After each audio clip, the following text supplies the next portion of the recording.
We're going to be reading this morning, starting off from the book of Hebrews, just reading a few verses. We're going to be reading Hebrews chapter 12. We're going to read the first three verses together of Hebrews chapter 12 this morning.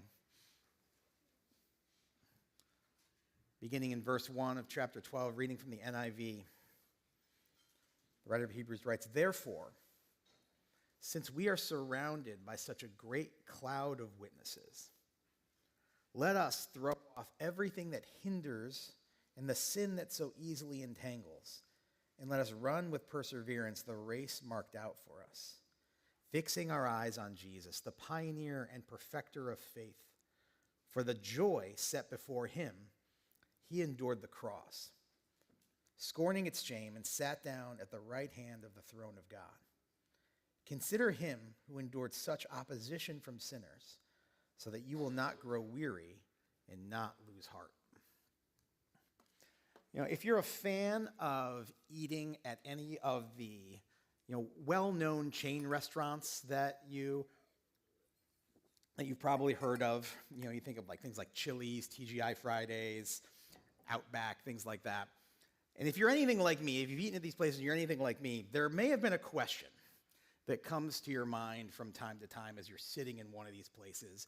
And this question has come to my mind on more than one occasion, if I'm honest with myself, as I'm sitting in these restaurants. I sit around and sometimes I look around and I think, who is the person or people that are in charge of picking out what goes on the walls in these places? Like, who are these people, and what is the thought process that they go through? Like, sometimes I feel like they just raided a garage sale and just threw up on the walls, whatever they were able to find. I've heard someone describe the style of chain restaurant decor as a mix of Antique Roadshow and hoarders.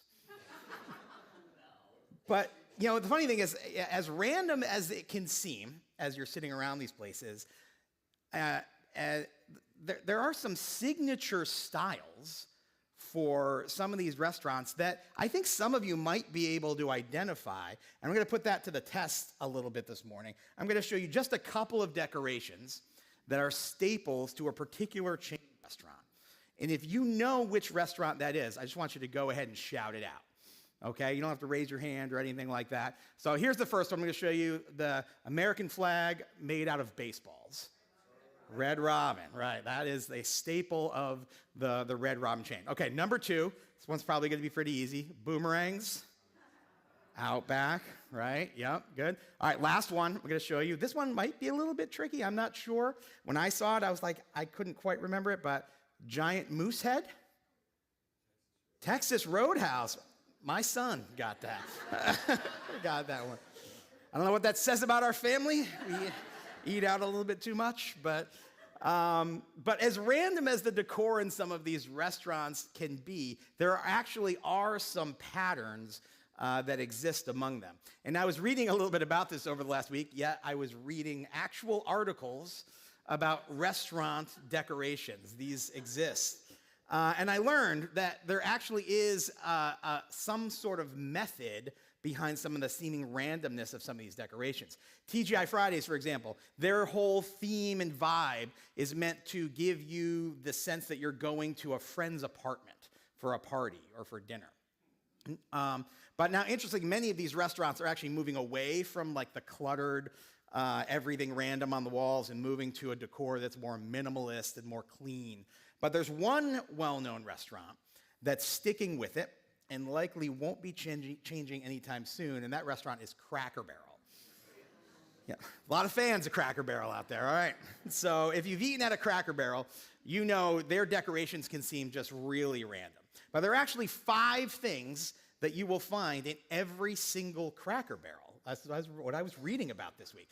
There are 5, that's what I spend my time doing. There are 5 things that are actually present in every single Cracker Barrel that are in addition to some items that are meant to reflect some elements of the local region. But 5 items that you will find in every Cracker Barrel. One is a traffic light.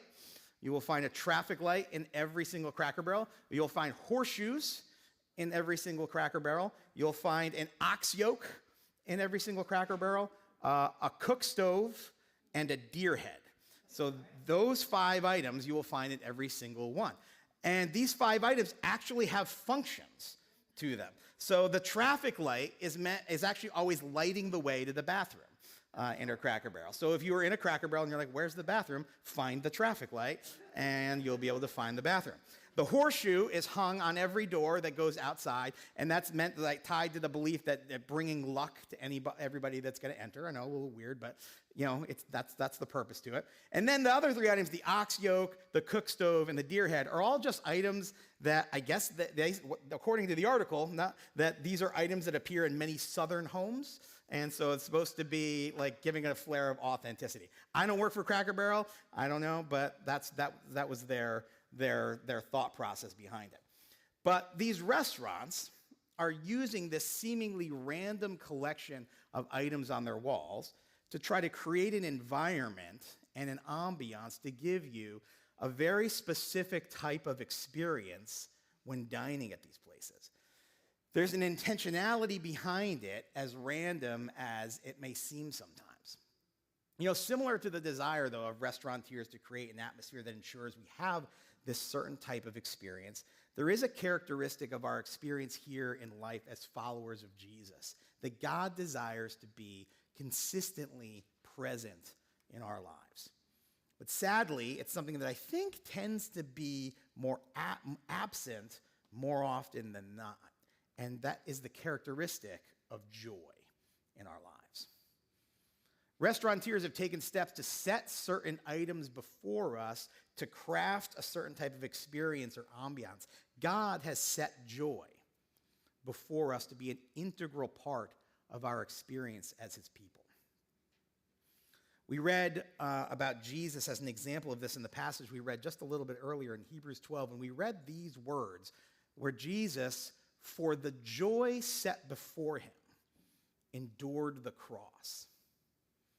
The Greek word there that's translated set before literally means to lie or be placed before, or to be present to the mind. And this, as you read this sentence, can be a bit of an odd phrase, an odd sentence. For the joy set before him, Jesus endured the cross. The idea of there being joy anywhere near Jesus' thoughts in his mind in this moment definitely seems to defy understanding, for sure, but it also can kind of defy belief. I mean, think about what's happening here. Jesus is heading into the worst, most lonely, most painful, most shameful experience that one can possibly imagine, certainly at this time in history, as he's facing torture, shame and embarrassment, execution, isolation, rejection from the Father as he takes on the sin of us all. But the writer of Hebrews tells us that in this moment, Jesus still has joy set before him. And that it's because of this joy set before him that he endures the cross. The reason why this sentence can seem odd and this sentence can seem to defy belief is because I think of a limited understanding that we have oftentimes of joy and happiness. When we think about joy or we think about happiness, we think of it in very all or nothing types of terms, very black or white types of terms, very circumstantial types of earthly terms. When good things happen, I'm happy and I have joy. When bad things happen, I'm unhappy and I have no joy. But if joy can be present in the mind of Jesus as he goes to the cross, it seems that whether or not joy can be present in our lives is not really subject to the circumstances where we find ourselves. I can't imagine worse circumstances than Jesus is in this moment. And this brings us to the big idea that we're going to be spending our time on this morning, that joy that lasts is a result of our environment rather than our circumstances. Another way to say this might be joy is less about where we're going and what we're seeking in our goals than it is where we're coming from. It's an origin, a place we operate out of rather than a destination in life.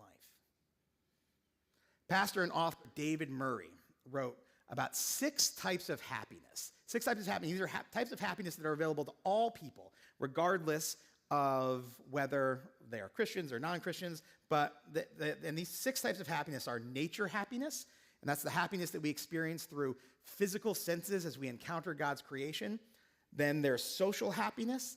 It's happiness we feel from our experiences of relationships with people that we love and people that we enjoy.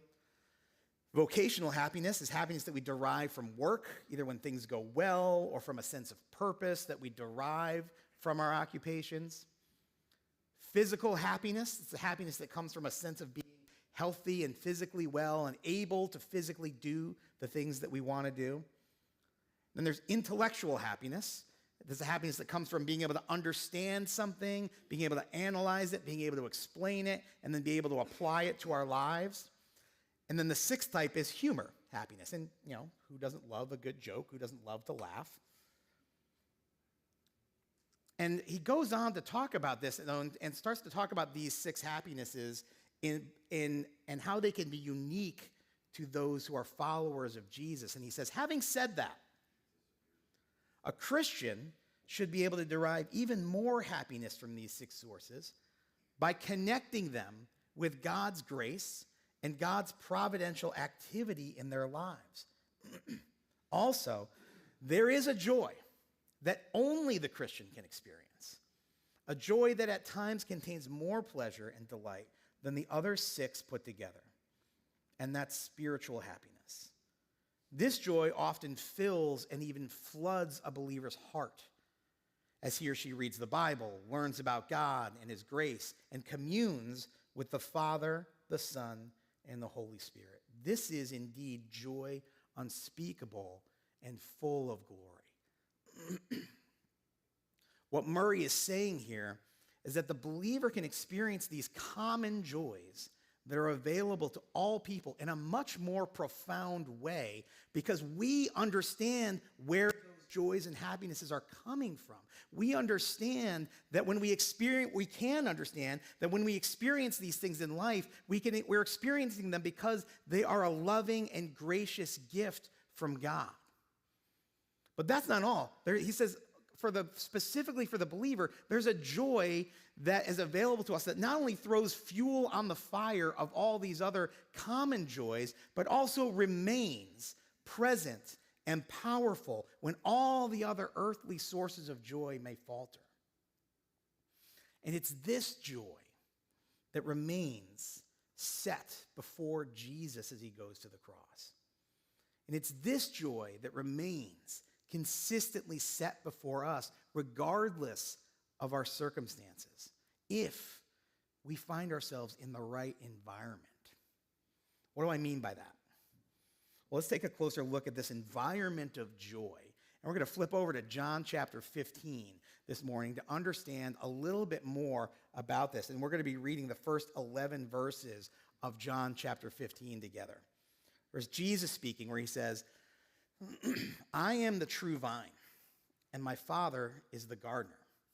He cuts off every branch in me that bears no fruit, while every branch that does bear fruit, he prunes so that it will be even more fruitful. You are already clean because of the word I have spoken to you. Remain in me, as I also remain in you. No branch can bear fruit by itself. It must remain in the vine. Neither can you bear fruit unless you remain in me. I am the vine, you are the branches. If you remain in me, and I in you, you will bear much fruit. Apart from me, you can do nothing. If you do not remain in me, you are like a branch that is thrown away and withers. Such branches are picked up, thrown into the fire, and burned. If you remain in me, and my words remain in you, ask whatever you wish, and it will be done for you. This is to my Father's glory, that you bear much fruit, showing yourselves to be my disciples. As the Father has loved you, so have I loved you.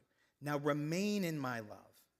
If you keep my commands, you will remain in my love, just as I have kept the Father's commands and remain in his love. I have told you this, so that my joy may be in you, and that your joy may be complete. Several times in those 11 verses, we are told by Jesus to remain in him.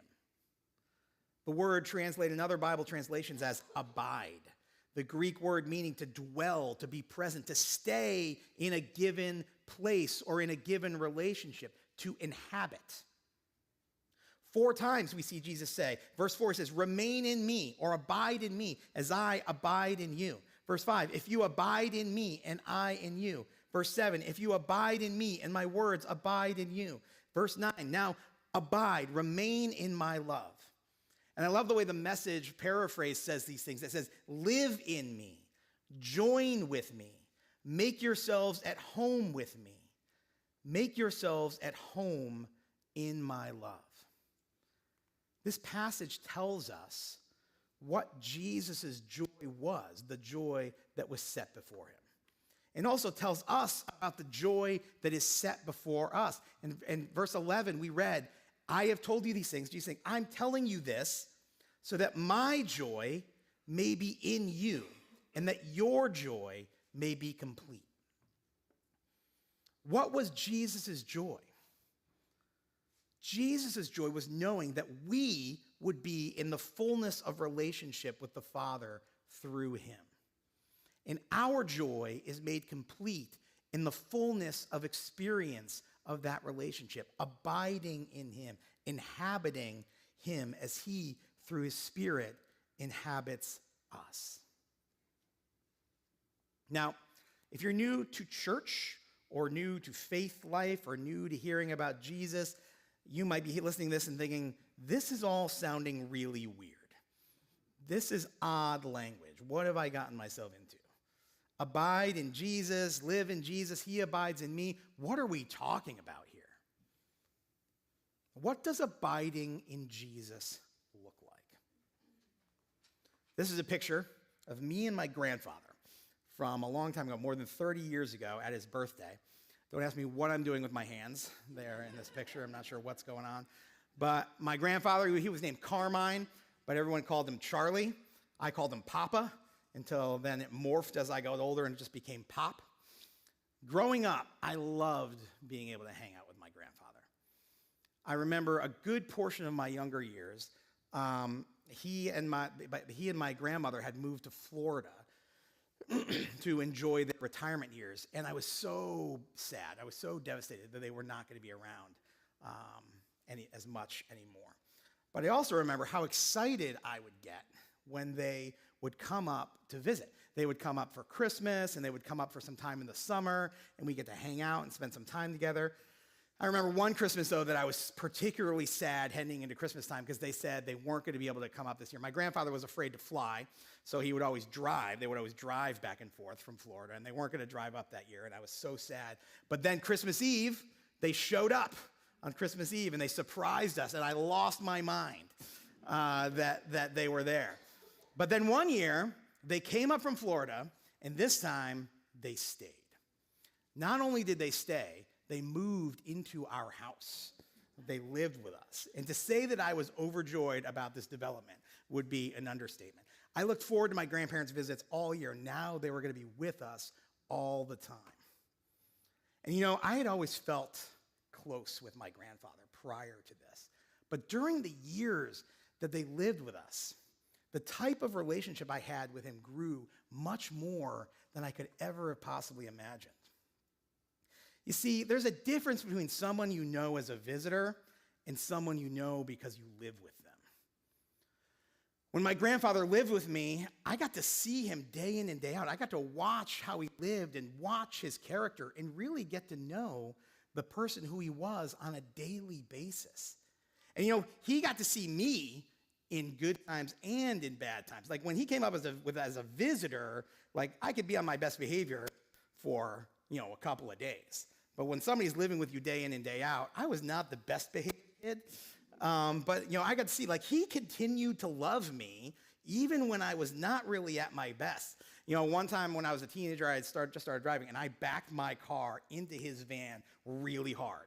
Like, I did, like, a ton of damage. And I was like, oh, my gosh, this is going to be the worst. And I remember he came to me. The first thing he said to me, he was like, listen, I could fix the van. The most important thing is that you're okay. I got to see his care for me in good times and bad. I got to see his desire to care for me and my family as he would cook dinners for us. He would make sure that everybody in the house was taken care of. I had a confidence and assuredness that in my relationship with my grandfather after he lived with me that just simply didn't exist prior to that. Now, don't get me wrong. I loved my grandparents' visits. Visits were nice, but then they ended, and the joy and the happiness was over, just a memory. I deeply loved the times that they abided with us. The joy was daily and never-ending. And I wonder if one of the main reasons why we as followers of Jesus oftentimes have such a hard time seeing the joy set before us on a regular basis is that maybe do we tend more toward visiting Jesus than abiding with him? Do we abide with Jesus or do we just visit? Think about the difference in life between someone you visit and someone you live with. When you visit with someone, they tend to get like the best version of you, right? Like, maybe you clean your house, maybe you like pay a little bit more attention to what you're wearing.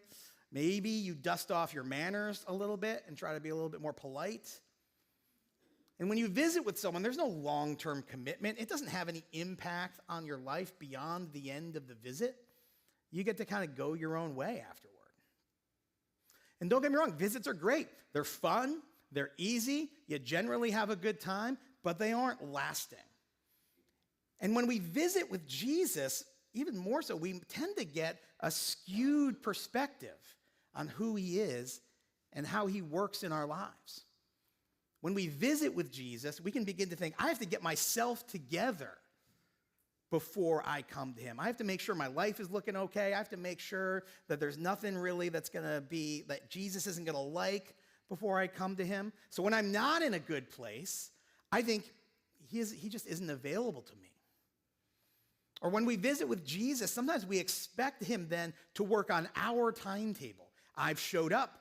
Jesus, where are you? Why are you not working in this situation? I'm here now. And when he doesn't, it can leave us kind of disillusioned and kind of disappointed. And I think this can play out in a few different ways in our lives. Like maybe we have our Jesus time when we're here at church, but afterwards it really isn't that much a part of our lives in any sort of tangible way. Or perhaps we like to remember Jesus and visit Jesus on special occasions, like we just came through the time of year when people all over the country and all over the world were visiting Jesus, possibly for the first time that year, and then generally go away and don't really think about him all that much. The thing about these visits is that they can be a great time. But when that's the limit of our connection with Jesus, we miss out on so much of the joy that is set before us when we abide with him. When we abide with Jesus, we begin to understand a lot of important things about him. We begin to understand first that Jesus doesn't expect us to bring only our best selves to him. He wants to accept our full and real selves with all of our faults, with all of our failures, and all of our flaws. As one of my favorite worship songs says, Graves in the Gardens, my failures and flaws, you've seen them all, and you still call me friend. We also begin to understand more of the full character of God. God isn't just nice to visit. He is good throughout the entirety of our lives. And when we abide with him, we begin to understand more of the ways that he desires to show his goodness to us. As Murray said, we begin to understand that all of the good things that we experience in life in this world are gifts from him. But beyond that, we also get to know that even in our difficulties, even in our struggles, even in our trials, that even those things will be used for our benefit, for the benefit of others, and for his own glory. As James writes in James chapter 1, he says, "Consider it pure joy, my brothers and sisters, whenever you face trials of many kinds, because you know that the testing of your faith produces perseverance. Let perseverance finish its work so that you may be mature and complete, not lacking anything." When we abide with Jesus, even our struggles are not wasted. as God uses them to bring us to maturity. As we read through John 15, I think we see several specific other ways that Jesus will grow us in our faiths as we abide in him. First, in verse 2, we see that we'll bear fruit. Our lives, as we abide with Jesus, will have an impact on this world for him. As we abide with Jesus, we begin to see how he has designed us to serve and impact others for him. In verse 7 of John 15, we see that our thoughts and our desires will begin to become more like Jesus' thoughts and desires. As we know and experience his goodness in more real and more profound ways in our lives, our desires begin to shift to become more in line with his desires. And that's when Jesus says, you ask whatever you want, and it will be given to you, as our desires begin to become more in line with his. And in verses 9 and 10, we see that the more that we abide with Jesus, the more we understand what he wants from our lives, and the more we will grow in our obedience. But it's only when we are more than visitors that we truly get to experience the fullness of the joyful relationship that Jesus offers to us. So it might be at this point where the question on someone's mind might be, okay, so I need to live with Jesus as opposed to be a visitor with Jesus. But practically speaking, what does that look like? Well, I'd love to invite you to be with us for our next series that we're going to be starting here at Grace on January 14th. It's entitled Get Fit, but we're going to be looking at what does it look like to develop a healthy spiritual life. Because much of what we're going to be discussing as part of this series is abiding in Christ so that we can grow in our knowledge and our understanding and our experience of life with him. So join us in a couple of weeks as we dive deeper into some more practical elements of this abiding in Christ. But I do want to mention a few practical questions, specifically related to our experience of joy that I think would be helpful for us to ask ourselves. And the first question is this: what am I looking for? I remember one day as a kid, I was riding in the car with my father, and the car in front of us had a bumper sticker on it. And the bumper sticker said, "Motorcycles are everywhere." And I I don't know why, but for some reason I read the bumper sticker out loud to my father. But the funny thing is that what happened was that after I read the bumper sticker, in our short ride home, 3 different occasions, not all together, 3 different occasions, we saw motorcycles on the road. And we joked that somehow me reading that bumper sticker magically drew these motorcycles to us. But obviously that was not the case. But what really happened was reading the bumper sticker caused me and my father to be more aware of motorcycles around us. So we noticed more motorcycles, which I think was kind of the point of the bumper sticker, right? To pay attention to motorcycles. And my point bringing it up is that we tend to notice the things that we are looking for in life.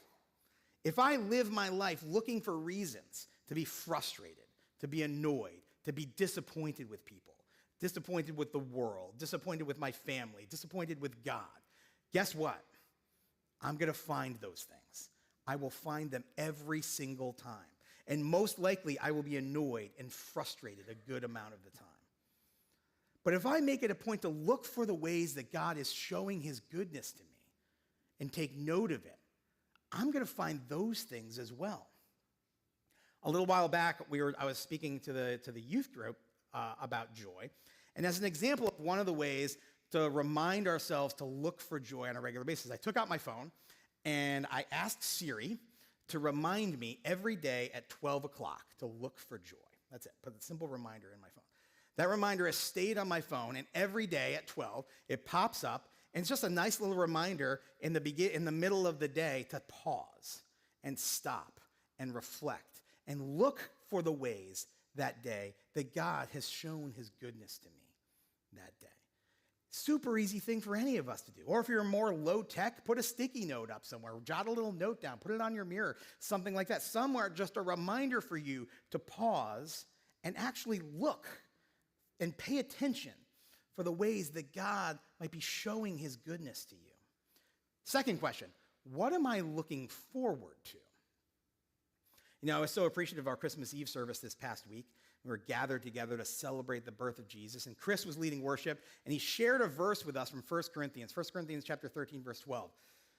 For now we see only a reflection as in a mirror. Then we shall see face to face. Now I know in part, then I shall know fully, even as I am fully known. And he talked about how what we see and what we're experiencing of God right now is merely a glimpse of what is to come. So when I begin looking for examples of God's goodness in my life, not only can I begin to notice them more, but I can also remind myself that the joys that God brings me now are just a small taste of what he has in store for those of us that know Jesus in eternity.